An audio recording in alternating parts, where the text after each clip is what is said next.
Me propuse a hablarles de las 7 pruebas de llamamiento. Amén. La primera prueba de la que hablé fue la prueba de la motivación. Y yo quiero decirles que al estar yo leyendo y estudiando estos temas, el primero que recibe la ministración de esta palabra, pues soy yo. Amén. Soy yo, porque esto es necesario que así sea, ¿verdad? Y uno tiene que escudriñar sus motivaciones, ser honesto y ser sincero, ¿verdad? Y yo tengo que evaluar, preguntarme repetidas veces, ¿verdad? ¿Por qué eres pastor?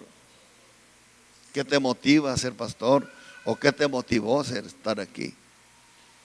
Amén. Y así sucesivamente, cada quien en su área, en su dimensión, debe preguntarse, ¿verdad? ¿Cuál es la motivación, verdad, que lo trae aquí? Es importante trabajar en estas cosas, porque las motivaciones se identifican por las actitudes de nosotros y otras cosas, ¿no? La segunda prueba del llamado que Dios nos hace son la prueba del silencio. El por qué no entendemos cuando Dios calla, cuando parece que nuestras oraciones no tienen eco, que parece que Dios no nos escucha y como que nos quedamos con ese vacío y una sensación de abandono en la que Dios, ¿verdad?, nos pone. Mas sin embargo, necesitamos entender la soberanía de Dios, que Dios, Él trabaja como Él quiere. Y Él responde a quien Él quiere y como Él quiere y cuando Él quiere. ¿Verdad?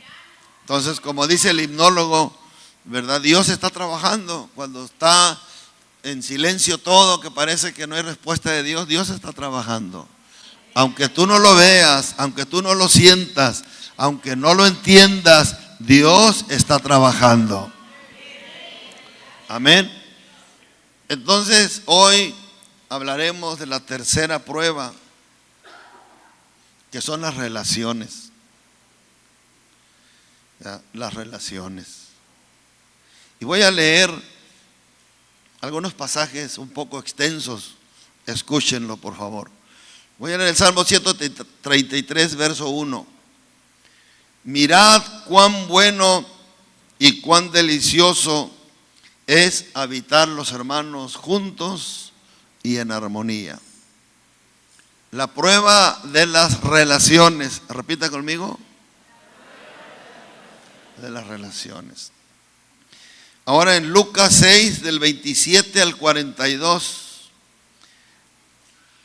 dice así: pero a vosotros, los que oís, os digo, amad a vuestros enemigos y hacer el bien a los que os aborrecen, bendecir a los que os maldicen y orad por los que os calumnian. El que te hiera en una mejilla, préstale también la otra, y al que te quite la capa, ni aun la túnica le niegues. A cualquiera que te pida, dale, y al que tome lo tuyo, lo que es tuyo, no se lo pidas que te lo devuelva. ¿Y cómo quieres que hagan los hombres con vosotros? Así también haced vosotros con ellos. Porque si amáis a los que os aman, ¿qué mérito tienes? Pero también los pecadores aman a los que los aman. Y si haces bien a los que os hacen bien, ¿qué mérito tienes? Porque también los pecadores hacen lo mismo. Y si prestas a aquellos de quienes esperas recibir, ¿qué mérito tienes? Porque también los pecadores prestan a los pecadores para recibir otro tanto. Amad pues a vuestros enemigos y haced bien y prestad, no esperando de ello nada. y será vuestro galardón grande. Repita, y será vuestro galardón grande. Y seréis hijos del Altísimo, porque Él es benigno para con los ingratos y malos. Sed pues misericordiosos, como también vuestro Padre es misericordioso. No juzguéis y no seréis juzgados. No condenéis y no seréis condenados. Perdonad y seréis perdonados. Dad y se os dará medida buena, apretada y remecida, y rebosando dará en vuestro regazo. Porque con la misma medida con que mides, os volverán a medir. Y les decía una parábola: ¿acaso puede un ciego guiar a otro ciego? ¿No caerán ambos en el hoyo? El discípulo no es superior a su maestro, mas todo el que fuere perfeccionado será como su maestro. Repita conmigo: seré perfeccionado y seré como mi maestro. ¿Por qué miras la paja que está en el ojo de tu hermano y no echas de ver la viga que está en tu propio ojo? ¿O cómo puedes decir a tu hermano: hermano, déjame sacar la paja que está en tu ojo, no mirando tú la viga que está en el tuyo? Hipócritas, saca primero la viga de tu propio ojo y entonces verás bien para sacar la paja en el ojo de tu hermano.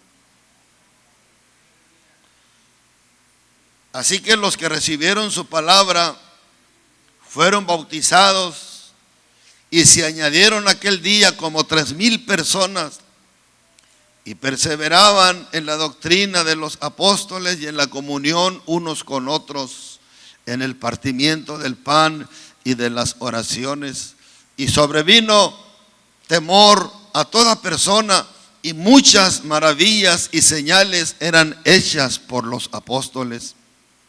Todos los que habían creído estaban juntos y tenían en común todas las cosas, y vendían sus propiedades y sus bienes y los repartían a todos según su necesidad de cada uno. Y perseveraban unánimes cada día en el templo, y partiendo el pan en las casas, comían juntos con alegría y sencillez de corazón, y añadía cada día a la iglesia el Señor los que habrían de ser salvos. Y todos los días en el templo y por las casas no cesaban de enseñar y predicar a Jesucristo. Y nosotros, 1 Juan 4:16 en adelante, y nosotros hemos conocido y hemos creído el amor de Dios tiene para con nosotros. Dios es amor, y el que permanece en Dios, permanece Dios en él. En esto se ha perfeccionado el amor en nosotros, para que tengamos confianza en el día del juicio. Pues como Él es, así somos nosotros en este mundo. En el amor no hay temor, sino que el perfecto amor echa fuera el temor. A ver, repita conmigo: en el amor no hay temor, porque el perfecto amor echa fuera todo el temor. Nosotros le amamos a Él porque Él nos amó primero. Si alguno dice yo amo a Dios y aborrece a su hermano, es mentiroso. Pues el que no ama a su hermano a quien ha visto, ¿cómo puede amar a Dios a quien no ha visto? Y nosotros tenemos este mandamiento de Él: el que ame a Dios, ame también a su hermano. El que ame el que ama a Dios, ame también a su hermano. Aunque no le caiga bien, ame a su hermano.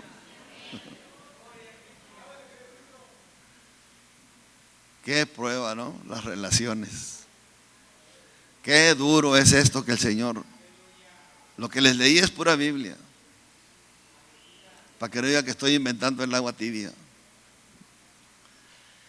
Hermano, cuando la iglesia nace en el primer siglo,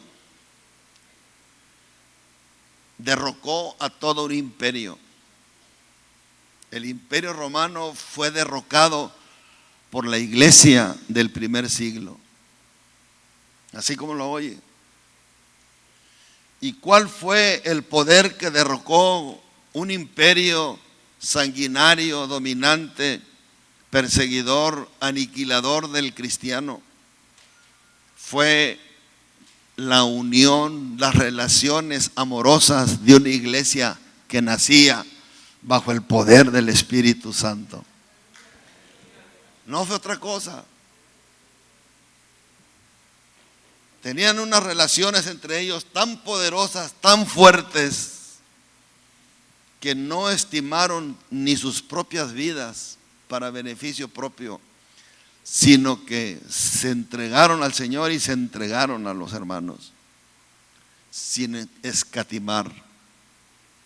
No les importó morir, no les importó dar su vida, de tal manera que en el 325 después de Cristo, la iglesia había crecido enormemente. El imperio se estaba tambaleando.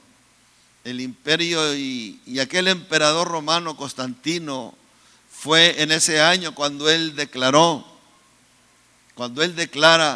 que todo el mundo es cristiano. Que todo el mundo, porque él había visto una señal y él dijo, ya no persigan a los cristianos, todos somos cristianos. Y históricamente, a partir de ahí, nace la Iglesia Católica Romana oficialmente. Aunque ellos se atribuyen, ¿verdad?, que es de Pedro, que los hechos, no es verdad. La iglesia cristiana fue hasta el año 300 después de Cristo, era una sola iglesia, la iglesia de lo que le leí. El libro de los Hechos solo nos narra 30 años de historia de la primera iglesia. De ahí en adelante hay otros historiadores que hablan del desarrollo del año 100 después de Cristo, del 200 y en el 300. Y digo esto como un dato referencial a lo que es poder, hermano, el poder de las relaciones en Cristo, el poder de las relaciones amorosas llenas del Espíritu Santo. No hay poder más fuerte, hermano, ante cualquier gobierno, ante cualquier institución, que el poder de las relaciones unidas por el amor de Dios.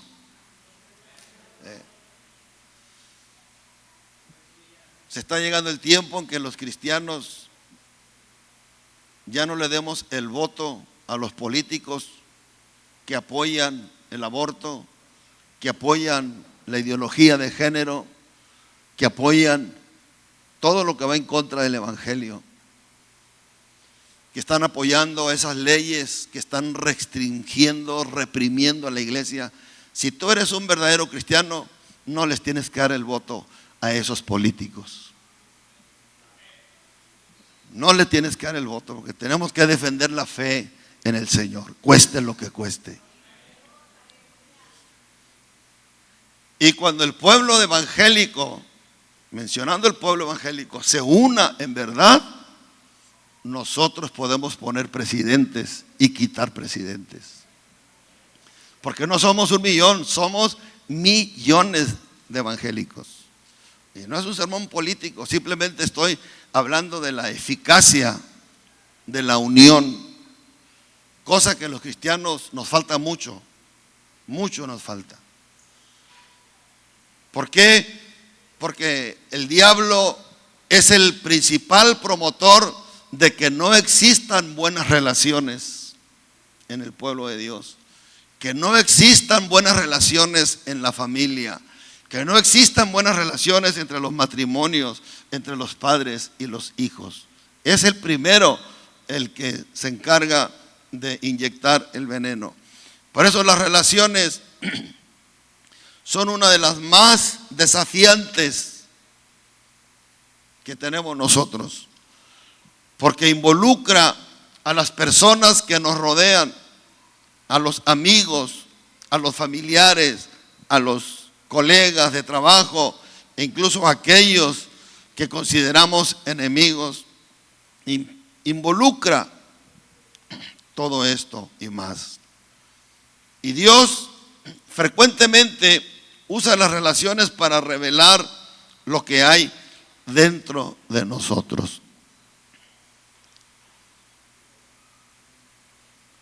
Y es ahí donde a veces nosotros no nos damos cuenta que cuando yo no me llevo bien con un hermano o con una persona, pues quiere decir que en mi corazón hay algo malo, no bueno. Y eso, hermano, ya me pone a mí fuera de la jugada del reino de Dios. Me pone y me equipara con un pecador, con un impío que aún no se ha convertido, que aún no conoce a Dios. A ese grado. A ese grado. Por eso las relaciones, cuando Dios nos prueba, en la Biblia hay ejemplos muy edificantes de cómo Dios usa las relaciones para probar nuestra actitud, nuestro carácter y moldear nuestra forma de ser. Porque tenemos, hermanos, la necesidad de estar mejorando día a día. Y esto es muy importante. Tan importantes son las relaciones saludables, sanas en la iglesia, en un creyente, que son el garante de su salvación. Si un creyente no tiene relaciones sanas, olvídese de que usted vaya a ir al cielo. Olvídese de que usted vaya a ser salvo. Lo dice la Biblia literalmente. Lo dice la palabra. Si no amas a tu hermano, ¿cómo vas a amar a Dios? O sea, no puedes decir que amas a Dios y aborreces a una persona. No se puede. La Biblia no te permite eso. Y estos son los temas que no nos gusta oír, hermanos. Pero son los temas que a mí me acercan al cielo. Son los temas que a mí me acercan a Dios. Son los temas que a mí me hacen una mejor persona, un mejor siervo de Dios. Cuando José pudo haberse vuelto un amargado, vengativo, por todo lo que le pasó, su historia es muy conocida de todos nosotros. Fue traicionado por sus propios hermanos. José era hijo favorito de Jacob y eso le generó celos, resentimientos en sus propios hermanos. Y los que tenían que protegerlo, en lugar de protegerlo, lo vendieron como esclavo. Lo echaron a un pozo esperando que muriera.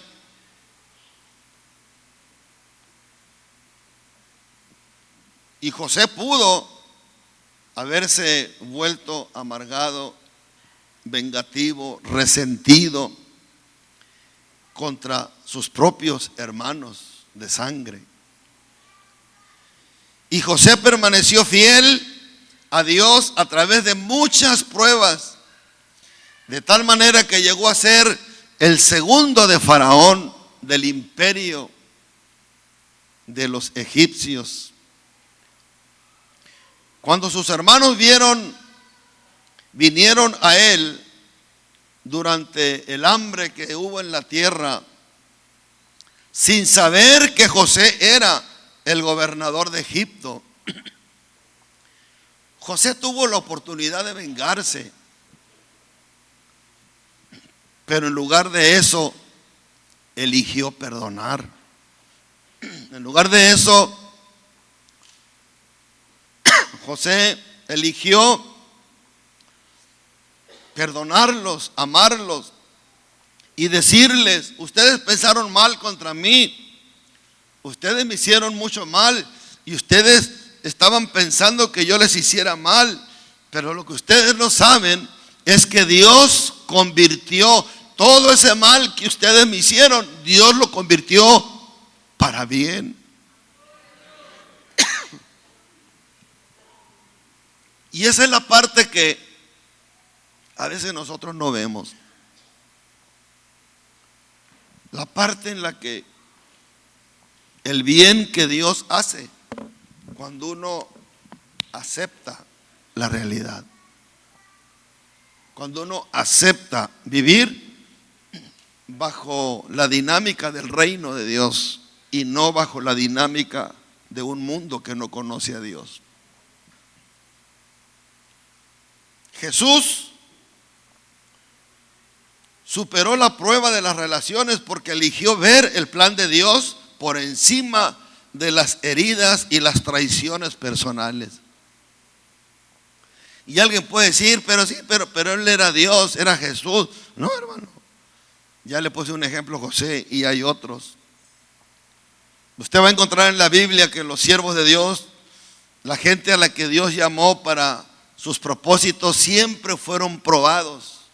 Y sus relaciones fueron un medio muy importante para que ellos pudieran manifestar y crecer en su llamado y así servirle a Dios de una manera exitosa y bendecida.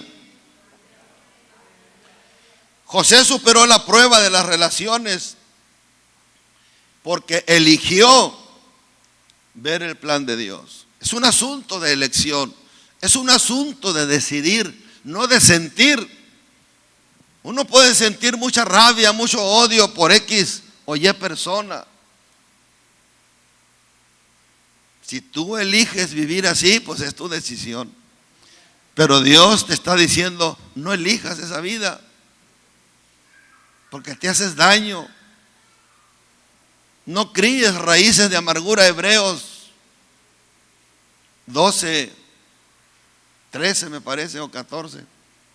Mirad bien que ninguno deje de alcanzar la gracia de Dios, que brotando una raíz de amargura os estorbe y por ella muchos sean contaminados. O sea, ese mirad bien es tu responsabilidad.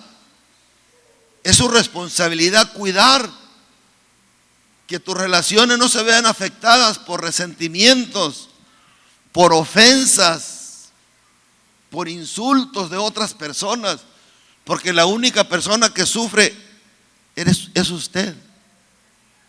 Nadie más va a sufrir más que usted, que tomó la decisión de anidar rencor, de anidar resentimiento, y va por la vida todo resentido, todo amargado, destilando veneno en su diario vivir. Por eso José eligió ver el plan de Dios, entender que Dios tiene un plan, que Dios sabe lo que hace y que Él no se equivocó y que no se equivoca. Por encima de las heridas, por encima de todo, está la gracia bendita de Dios. José entendió que Dios estaba usando sus relaciones, incluso por muy dolorosas que sean, para cumplir un propósito mayor para él. Pero él no lo miraba en el momento.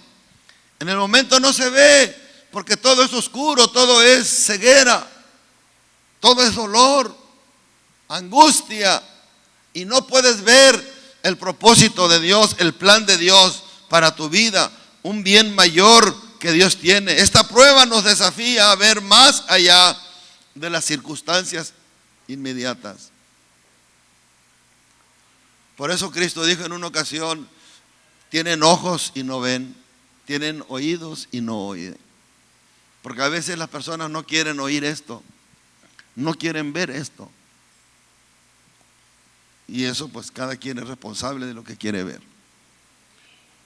Está como en la casa, pues en la casa hay un elefante blanco ahí, un elefante rosa, y todo el mundo le saca la vuelta porque nadie quiere hablar del problema. Sabes que hay un problema, pero nadie quiere hablar de él. Nadie lo quiere tocar. Y la gente prefiere caminar, aunque esté el elefantón ahí, el problemón, nadie lo quiere atender. Porque no hay la sencillez, la humildad, la madurez de ser humilde y de decir: yo me equivoqué, yo ocasioné, yo fui responsable. Y personas creyentes que están así, hermano, pues vaya comprando un freezer a ver si le sirve en el infierno. Porque al cielo, hermano, ni usted ni yo vamos a ir al cielo si albergamos ese tipo de cosas. Por eso hay otro ejemplo muy poderoso de esta prueba en la vida de David. David fue elegido por Dios, fue ungido, lleno del Espíritu Santo, pero antes de asumir el trono fue probado en sus relaciones respecto con el rey Saúl. Y fue probado tremendamente. Sin embargo, David tenía una convicción tan grande que usó una palabra muy pequeña, pero que tiene mucha trascendencia en quienes podemos esforzarnos por aplicarla a nuestra vida: respeto. David siempre respetó al ungido de Dios. Tuvo la oportunidad de hacerle algo, pero nunca lo hizo. Dios me libre de levantar mi mano contra el ungido de Jehová. Respetó. Vivimos en una época en que este principio, este valor, hermano, está muy diluido. La falta de respeto en la vida es la falta de honra. Cuando hay respeto, hay honra. Tenemos la capacidad de honrarnos los unos a los otros. La cultura del reino de Dios no es el desprecio, no es el odio, no es la división, sino es la honra, prefiriéndonos unos a otros, amándonos unos a otros, perdonándonos unos a otros vuestras ofensas. Esa es la dinámica del reino de Dios. La otra es la dinámica del reino de las tinieblas. Donde hay respeto, hay vida. Donde no hay respeto, hay muerte. Porque se mueren las relaciones. Cuando en una familia no hay respeto, se mueren las relaciones. Cuando los matrimonios no tienen respeto como matrimonio, se muere la relación. La Biblia dice: mujeres, respeten a sus maridos. Mujeres, sométanse a su esposo. Olvídese de ese rollo del feminismo. Nosotros no nos guiamos por la filosofía del feminismo, nos guiamos por lo que dice la palabra de Dios.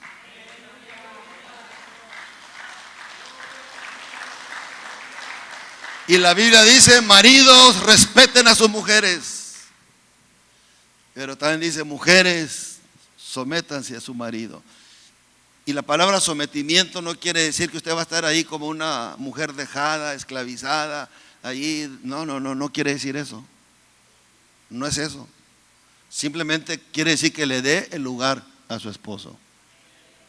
No le quite la función que él tiene, que Dios le puso.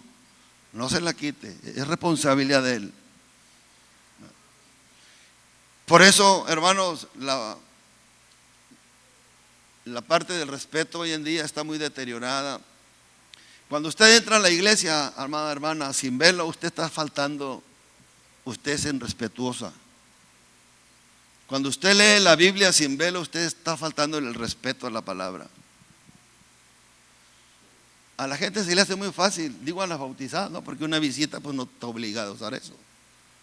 Pero la gente que está convertida, que supuestamente conoce y entra aquí, hermano, sin velo, eso está diciendo que usted es una mujer cristiana irrespetuosa. Si usted es un hombre y entra aquí a la iglesia con gorra, o están aquí ensayando con gorra y como quiera, son irrespetuosos. Esta es casa de Dios y puerta del cielo. Si usted no está atento a la predicación, está haciendo otras cosas por ahí, usted es un irrespetuoso. Y entonces, ¿cómo quiere que la bendición de Dios fluya sobre su vida si usted no está dando muestras de respeto? Si no respeta a su esposa, si no respeta a los hijos, si los hijos no respetan a los padres, ¿cómo piensan ustedes que Dios va a bendecir la familia, el hogar? No, hermanos, no creamos fábulas, no creamos ilusiones. Los hijos que le faltan el respeto a los padres no saben las maldiciones que se echan sobre sus vidas. Tremendas maldiciones se echan. Los nietos que faltan el respeto a sus abuelos se echan un costal de maldiciones sobre sus vidas. ¿Y qué son las maldiciones que se echan? Las que ellos mismos repiten. La misma palabra maldición significa maldecir. Cuando tú dices mal de tu papá, de tu mamá, de tu abuelo, de la iglesia, de los hermanos, del ministro, del pastor, cuando tú dices mal, estás maldiciendo.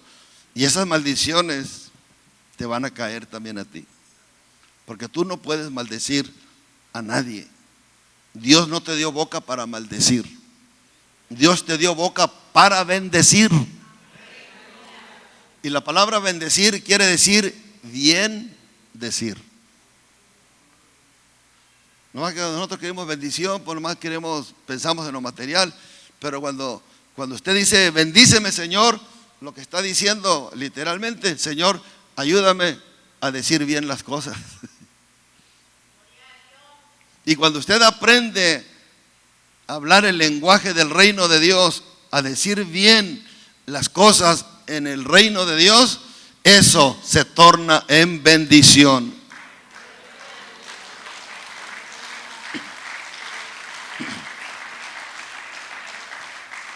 Saúl, que inicialmente veía a David como un aliado, pronto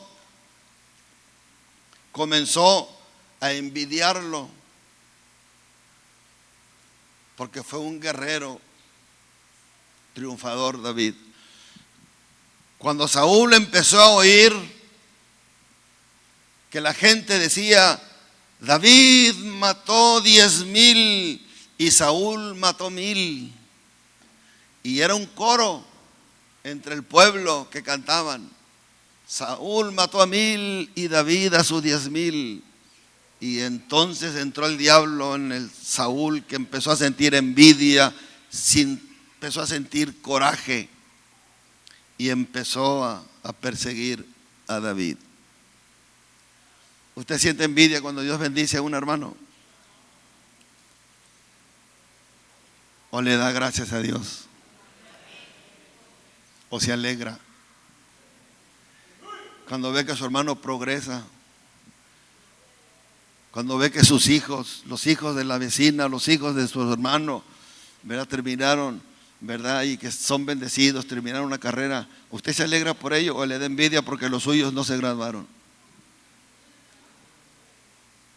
Cuidado con eso. Por eso Samuel dijo David: guárdeme Jehová de hacer tal cosa contra el ungido del Señor. Primera de Samuel 24:6. Después que subió de allí a Betel, subió por el camino y subieron unos muchachos, unos jóvenes. Y esos jóvenes le decían a Eliseo: sube calvo, sube calvo, sube calvo. Le faltaron el respeto al profeta. Sube calvo, sube calvo. Y dice la Biblia que Eliseo volteó atrás y los vio y los maldijo. Fíjese, un profeta de la magnitud de Eliseo maldijo a esos muchachos que eran como 40. Era toda una fraternidad de jóvenes, perversos, malos, irrespetuosos. Y los maldijo el profeta Eliseo. Y dice la Biblia que salieron osos del monte y despedazaron a todos ellos. Paz de Cristo. Qué tremendo, hermano, es cuando alguien no mide las consecuencias de no respetar.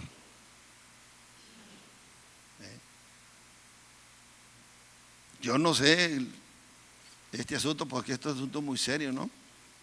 Yo oí en ocasión a alguien decir que cuando él le pedía a un ángel que maldijera a una persona, él lo maldecía y a la persona le iba mal. Bueno, yo no sé, pero esta es una excepción de la Biblia. En ninguna otra parte yo he leído que, ¿verdad?, alguien de los siervos de Dios maldiga así. No sé si ustedes han leído, pero yo no. Nomás esta parte donde Eliseo los maldijo. Porque es un caso, considero yo que este es un caso muy particular, muy especial, ¿verdad? Pero creo que en situaciones muy extremas, solo Dios sabe por qué impulsaría a Eliseo esto. Porque Eliseo era un hombre de Dios, muy usado por Dios, ¿verdad? Por eso, en estas circunstancias, hermanos, nadie debe tener en su boca una palabra de maldición, porque eso es muy delicado. David comprendió que las relaciones son un campo de prueba, donde Dios prueba nuestra lealtad, Dios prueba nuestra paciencia, nuestra humildad, así como a David. Muchas veces somos desafiados a lidiar con personas difíciles en nuestras vidas. Hay muchas personas, hermanos, bien difíciles en la iglesia y fuera de la iglesia. Gracias a Dios por ustedes, hermanos, algunos que son bien difíciles, que son bien complicados. Gracias a Dios por su vida. Sí. No están a gusto por nada. Nada les gusta. Si predica temas uno como esto, dice, lo está diciendo por mí. Pero si no fuera por usted, yo no crecería para amarlo, para perdonarlo. Porque hágame lo que me haga, yo nunca le diré nada que a usted lo destruya. Diré como dijo Cristo: perdónalo, Señor, porque no sabe lo que hace. Una vez un amigo me mentaba la viga cada que pasaba. Era allá en la cuando era pastor de la 10ª. Me maldecía el hombre y yo le decía, Dios te bendiga. Y un día me llegó una petición que orara por fulano de tal, pues era un vecino, y porque se había caído, no sé, de 2, 3 pisos y se había quebrado la clavícula y unas costillas y no sé cuánta cosa. Se había destartalado todo el amigo. Y bueno, oramos por él, claro que sí, oramos por el Señor. Señor, pues si este es el medio que tú usas para quitarle lo maldiciente a este señor, pues ahí está en tus manos. Y oramos y al tiempo pues ya pues Dios lo sanó, se recuperó y ya cuando pasaba por ahí, me miraba por ahí afuera, me decía, Dios lo bendiga, pastor. Ándele pues Dios lo bendiga, le digo. Pero era tremendo el cuate ese. Un día me llamó y me enseñó una pistolona, me dijo, mira, pastorcito, hijo de tu tal por cual. Y me enseñó un pistolón como diciendo, cualquier rato te voy a desaparecer. Dios lo bendiga, pero yo no puedo hablar como usted habla, le dije, Dios lo bendiga. Y lo dejé. Así que en la vida hay de todo. Pero ese tipo de personas solo sirven para hacernos crecer, para estar más cerca de Dios. Yo sé que es difícil, hermano. Yo sé que muchos de nosotros somos de mecha corta. Ya tenemos la mechita así bien cortita que nomás prendes en la mecha y ¡pum! Explota. Si usted tiene el Espíritu de Dios, usted debe tener una mecha larga, tan larga, que cuando llegue a la mitad se apague sola, pero que nunca llegue donde está la pólvora.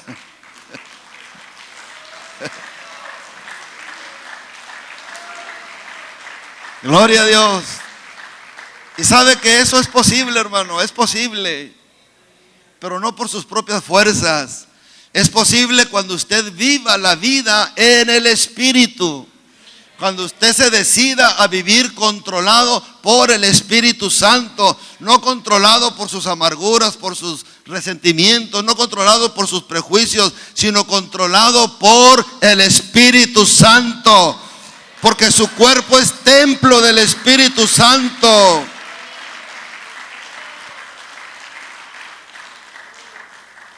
Jesús eligió perdonar cuando sufrió la peor injusticia.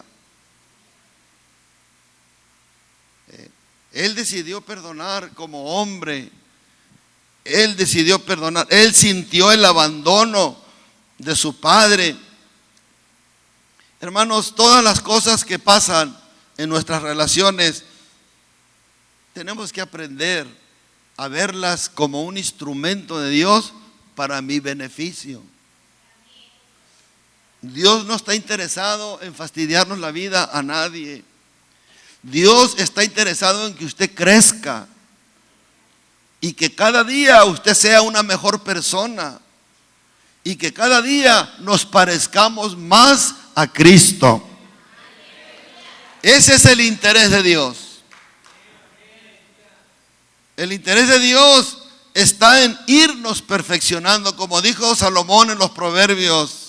La senda del justo es como la aurora del día, que va en aumento hasta que el día es perfecto. Hay días nublados, hay nubarrones, pero el sol sigue ahí. Así es la vida. Hay días difíciles, hay días complicados, pero Dios sigue ahí. Dios sigue estando presente. Dios sigue estando aquí. Alabado sea el nombre del Señor.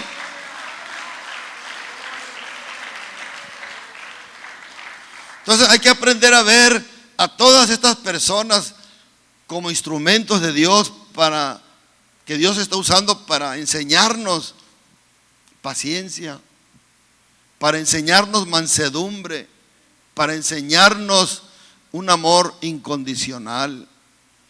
Porque es muy fácil amar a quien nos trata bien. Para mí es bien fácil amar al hermano Héctor. Facilito. Mira qué bien me trata el hermano. La verdad. Y no nomás él, varios de ustedes, pero la cereza del pastel la tiene el Héctor. Bueno, es que el Señor tenía su Juan que se recostaba en el pecho de Jesús, ¿no? Yo me recuesto en el pecho de Héctor. Dios te pague, Héctor, Dios te bendiga. Y a los demás también, Dios los bendiga mucho. Dios les pague porque también la verdad que son algo especial. Pero lo cierto es, hermano, que uno tiene que amar, como dice la Biblia, ¿no?, a nuestros enemigos. Y esto no es natural. Yo les digo delante de Dios, de mi propia voluntad, yo nunca he tenido enemigos. Porque dice la Biblia, en cuanto dependa de ti, estate en paz con todos. En cuanto dependa de ti. Si no depende de ti, ya no es tu responsabilidad. Ya es responsabilidad de Él, no mía. Por eso, esto no es natural. Para poder tener esta templanza, este autocontrol, este dominio, tiene que ser sobrenatural, hermano. El ser humano por naturaleza no hace nada de lo que les estoy explicando. Nada. Por eso dijo Santiago, ¿de dónde vienen los pleitos y las guerras entre vosotros? ¿No son acaso de las pasiones que combaten en nosotros? Ahí se desata todo. Pero cuando nuestras pasiones están bajo el control del Espíritu de Dios, entonces ¿qué es lo que fluye? ¿Qué es lo que fluye cuando su vida es controlada por el Espíritu Santo? Gozo, amor, gozo, paz, paciencia, bondad, templanza, dominio propio. ¿Qué más? Son 9. ¿Cuál? Benignidad. Y luego, bondad, fe, mansedumbre. Contra tales cosas, imagínense, hermano, no hay ley. No hay quien te haga nada, no hay quien te juzgue. Qué bendición, qué oportunidad tan grande tenemos. O sea, hermano, esto no lo va a conseguir en la botica, ni se lo van a quitar con una cirugía en el hospital, en el seguro. Usted puede tener una cirugía hoy donde el Espíritu Santo le quite todo eso que no está en su corazón bueno y le ponga benignidad, le ponga templanza, le ponga gozo, le ponga amor, le ponga bondad. ¡Aleluya! Y eso se vea en su semblante, eso se vea en su rostro, porque el corazón saludable hermosea el rostro.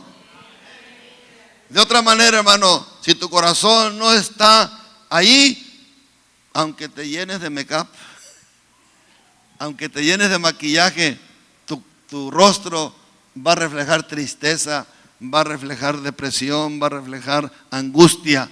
Pero cuando tu rostro está, cuando tu corazón está alegre y está lleno del Espíritu de Dios, tu rostro va a expresar gozo, va a expresar templanza, carácter firme, aleluya, respetuoso. La honra y la gloria sea para nuestro Dios.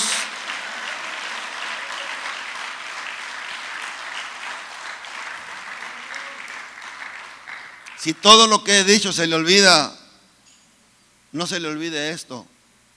Si usted quiere disfrutar de las buenas relaciones en la vida, hermano, con su familia, en la iglesia y en su trabajo y en todas partes, siempre va a haber, hermano, la oportunidad de interactuar con muchas personas que pueden lastimarnos, que pueden herirnos, que pueden hacernos algo.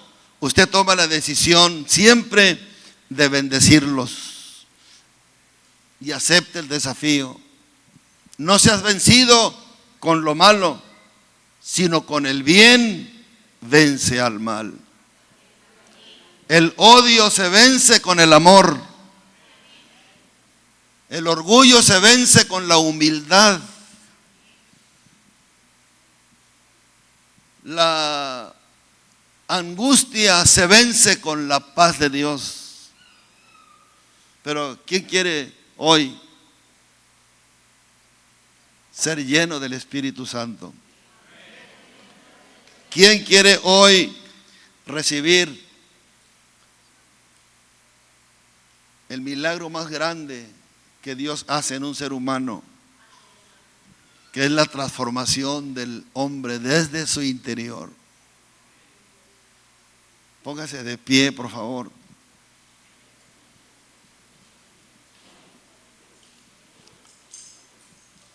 No traiga nada en sus manos. Le voy a pedir que levante sus manos. Cierre sus ojos. Yo voy a orar, usted me va a oír. Y voy a soltar palabra. Y si hay una palabra que le ministre en su alma y que usted está allí, no la deje ir. Atrápela. Y dígale al Señor, cierre sus ojos. Qué difícil es verte sufrir.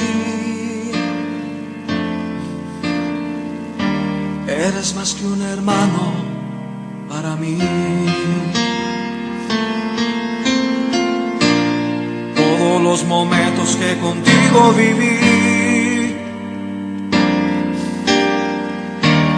todas esas veces que me hacías reír,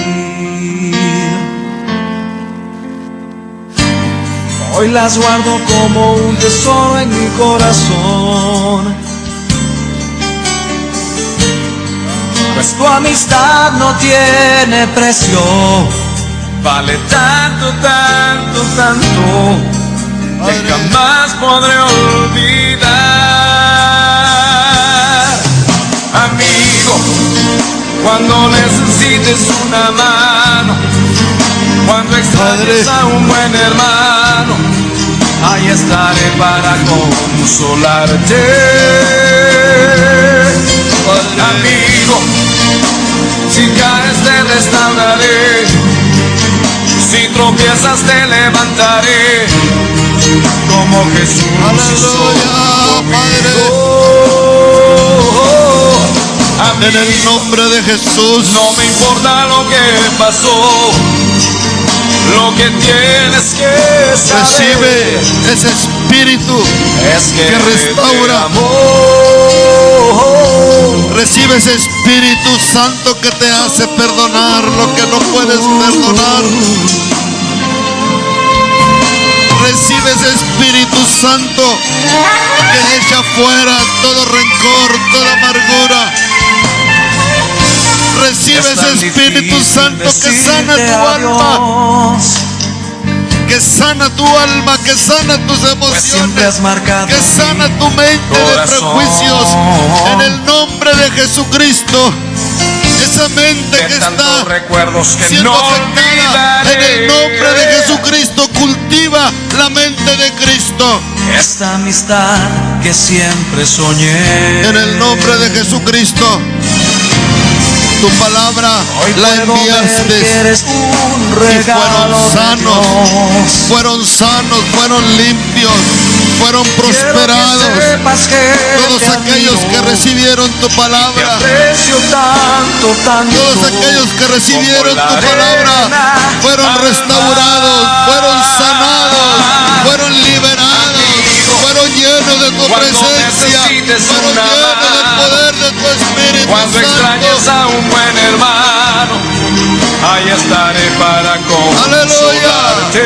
Aquí está el Espíritu Santo, te quiere consolar. Amigo, Ya no sufras, Él te quiere consolar. Levanta tus manos, no las bajes. Dile, Señor, consuélame, quita mi rencor, quita mi coraje, quítame todo esto que me está matando. Quítame, Señor, enséñame a amar como tú amaste. Enséñame a perdonar como tú lo que tienes perdonaste. que saber Y seré sano. es que te amo. seré Ahora sano. permanecen la fe, la esperanza Y el seré amor. sano. Pero el mayor de ellos es el amor.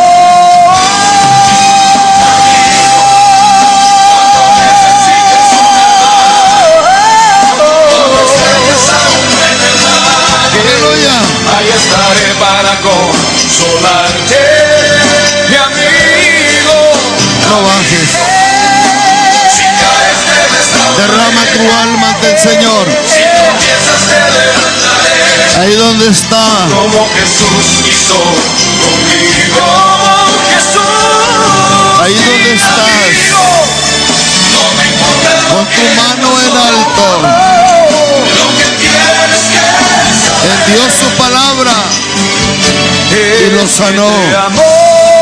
Envió su palabra y lo sanó. Hoy declaro que el Señor te sana de ese dolor que tienes en tu alma. Hoy suelto la palabra de que Dios te hace libre de todo resentimiento. Dios te hace libre de toda intención maligna. Dios te hace libre de todo coraje, de toda ira.